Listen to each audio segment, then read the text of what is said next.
তাহাজ্জুদের সালাত আদায় করুন। বছরের অন্য সময় উঠতে পারি না, অনেকে বলে হুজুর উঠতে পারি না, কিন্তু রমাদানে সাহারি খাওয়ার জন্য তো ওঠাই লাগে। কি বলেন, সাহারি খান আপনারা? হ্যাঁ, খান না? খান কে কে দেখি তো? মাশাআল্লাহ মাশাআল্লাহ। এই সুন্নত পালনের জন্য এক নাম্বার। মাশাআল্লাহ, ঠিক আছে, পালন করবেন। আল্লাহর হাবিব বলেন তাসাহহারু ফা ইন্না ফিস সাহুরি বারাকা, তোমরা সাহারি খেও, কেননা সাহারির ভেতরে বরকত ঢুকায় দিয়েছে কে? একটা খেজুর, এক গ্লাস পানি খেলো সারা দিন আপনাকে তরতাজা রাখে কে?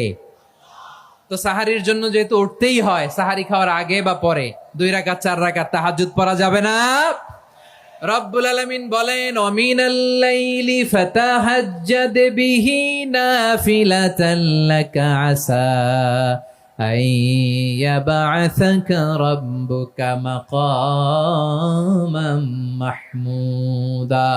ও নবী, রাতের কিছু অংশ সময় তাহাজ্জুদের সালাত আপনি আদায় করবেন, কারণ এই তাহাজ্জুদ হলো আপনার জন্য নাফিলাতাল লাক, অতিরিক্ত ফরজ।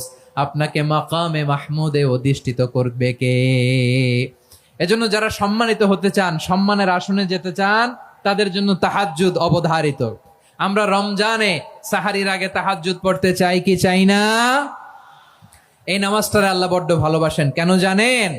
কারণ গভীর ঘুমকে স্যাক্রিফাইস করে আমরা এই নামাজ পড়ি। ঘুমের আরবি জানা আছে কারো? ঘুমরে আরবিতে কি বলে?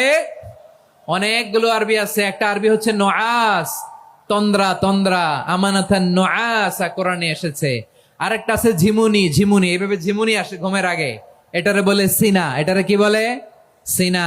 স্বাভাবিক ঘুমকে আরবিতে বলে নাউম। স্বাভাবিক ঘুমকে কি বলে? আল্লাহ এক আয়াতে এনেছেন লা তাখুযুহু সিনাতু ওয়ালা নাউম। আল্লাহর তন্দ্রা নাই, ঘুম নাই, ঘুমের আগে যে তন্দ্রা আছে ওইটাও নাই। তাহলে নুআস, সিনা, নাউম পেলাম। আরেকটা ঘুমের আরবি হচ্ছে হুজুদ। চাপাই নবাবগঞ্জ আওয়াজ করে বলেন, আরেকটা ঘুমের আরবি কি?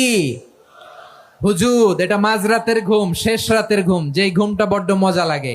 কাঁথা টেনে টেনে, ব্ল্যাঙ্কেট টেনে টেনে আরেকটু ঘুমাইতে মন চায়, আরেকটু।